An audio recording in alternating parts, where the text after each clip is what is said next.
कहानी रोशनी का असली मतलब। काहिरा की एक रंगीन बस्ती में छोटा यूसुफ बेसब्री से रमज़ान का इंतज़ार कर रहा था। गलियों में मसालों की खुशबू फैली हुई थी और लोग एक दूसरे को मुस्कुराकर रमज़ान की मुबारकबाद दे रहे थे। शाम होते ही उसके पिता ने उसे एक सुंदर सा अनस दिया। यूसुफ की आँखें चमक उठीं। उसने उत्साह से उसके अंदर मोमबत्ती जलाई। नक्काशीदार अनस से छनकर आती रोशनी पूरे रास्ते को जगमगा रही थी। रास्ते में चलते हुए यूसुफ ने पूछा, अब्बा, हम अनस क्यों जलाते हैं?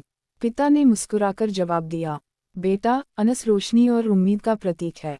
जैसे एक दीपक अंधेरा मिटा देता है, वैसे ही एक नेक काम पूरी दुनिया में भलाई फैला सकता है।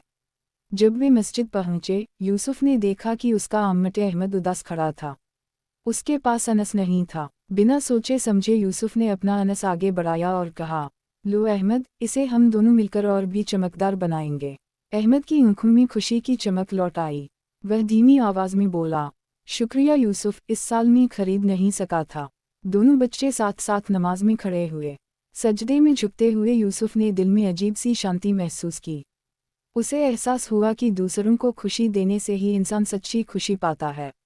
नमाज के बाद इताआ में जब लोग खजूर और पानी से रोज़ा खोल रहे थे, यूसुफ के पिता ने उसके कंधे पर हाथ रखकर कहा, याद रखना बेटा, जो रोशनी हम दूसरों को बमटटें, वही हमारे रास्ते को भी जगमगाती है। यूसुफ ने सिर झुकाकर हामी भरी। अब उसे समझ आ गया था कि रमज़ान का असली मतलब रोशनी, मोहब्बत और बांटने की खुशी है। उस रात जगमगाता अनस सिर्फ गली ही नहीं, बल्कि यूसुफ और अहमद के दिलों को भी रोशन कर रहा था। सीख, जब हम दूसरों के साथ बमटटें, तो हमारी अपनी ज़िंदगी भी रोशन हो जाती है।